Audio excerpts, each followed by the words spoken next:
तो वो बिलबिला उठा। जी हां, एससीओ समिट में भाग लेने गोवा आए पाकिस्तान के विदेश मंत्री बिलावल भुट्टो जरदारी ने इशारों में कश्मीर का मुद्दा उठाने की कोशिश तो की, लेकिन जिस पर भारतीय विदेश मंत्री एस जयशंकर ने आतंकवाद को लेकर उन्हें आईना दिखा दिया। बिलावल की बोलती बंद हो गई। किस तरीके की तस्वीर नजर आई एससीओ समिट से, इस रिपोर्ट के जरिए समझिए।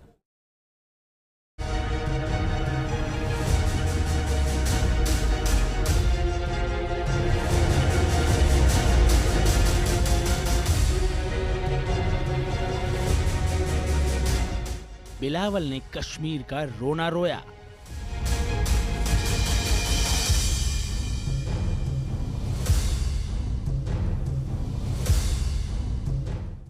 भारत ने आतंकवाद पर जमकर धोया।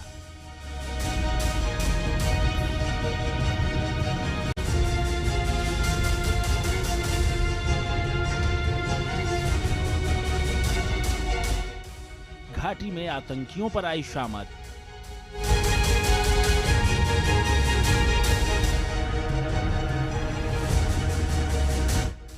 सुरक्षा बल टूट पड़े बनकर आफत।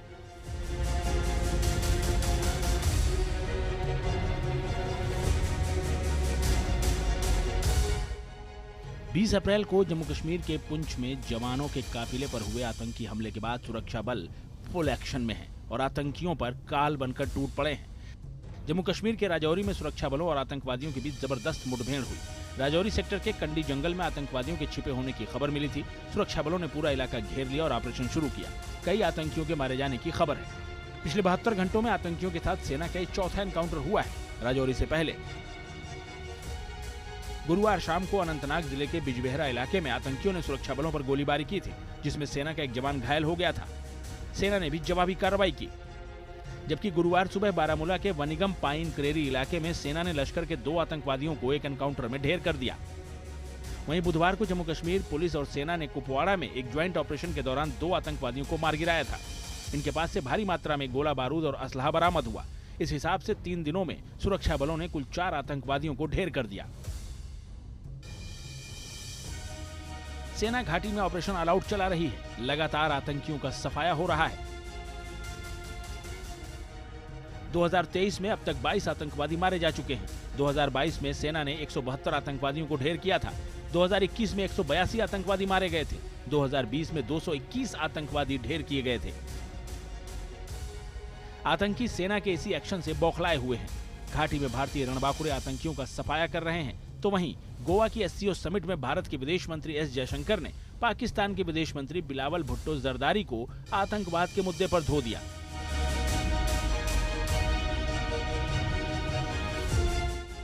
बिलावल से जयशंकर ने हाथ नहीं मिलाया। एससीओ बैठक में आतंकवाद पर पाठ भी पढ़ाया। बिलावल ने एससीओ मीटिंग में बिना नाम लिए कश्मीर का मुद्दा उठाया तो विदेश मंत्री डॉक्टर एस जयशंकर ने आतंकवाद के मुद्दे पर उन्हें आईना दिखा दिया। एस जयशंकर ने पाकिस्तान, चीन समेत सभी एससीओ सदस्य देशों के सामने साफ कर दिया कि भारत सीमा पार से आतंकवाद जरा भी बर्दाश्त नहीं करेगा। बिलावल के सामने उन्होंने कहा, We firmly believe that there can be no justification for terrorism and it must be stopped in all its forms and manifestations, including cross-border terrorism. The channel of finances for terrorist activities must be seized and blocked without distinction.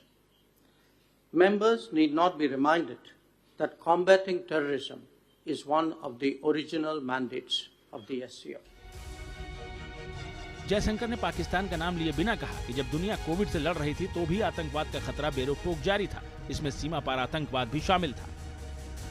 तो ये जो statement दिया है विदेश मंत्री जी ने, ये मेरे ख्याल से ये बिल्कुल जो भारत का जो स्टैंड है उसको बहुत क्लियरली बता रहा है।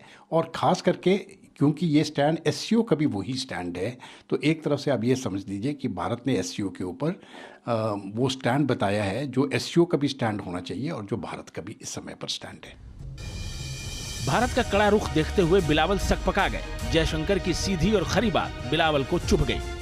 बिलबिलाए बिलावल ने कहा, हमें कूटनीतिक लाभ के लिए आतंकवाद को हथियार बनाने के चक्कर में नहीं पड़ना चाहिए। इससे पहले जब बिलावल बैठक में शामिल होने पहुंचे थे तब जयशंकर भी वहां खड़े थे। इस दौरान उन्होंने हाथ जोड़कर बिलावल का स्वागत किया।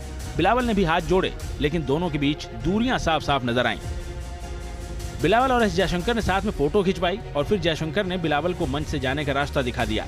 इस दौरान दोनों के बीच कोई बातचीत नहीं हुई और न ही दोनों ने हाथ मिलाए। भारत ने साफ कर दिया कि जब तक पाकिस्तान आतंकवाद के खिलाफ मजबूत कार्रवाई नहीं करेगा, उसके साथ रिश्ते नहीं निभाए जा सकते। यानी हाथ मिलाने हैं तो पहले दिल मिलाना जरूरी है। Team news nation.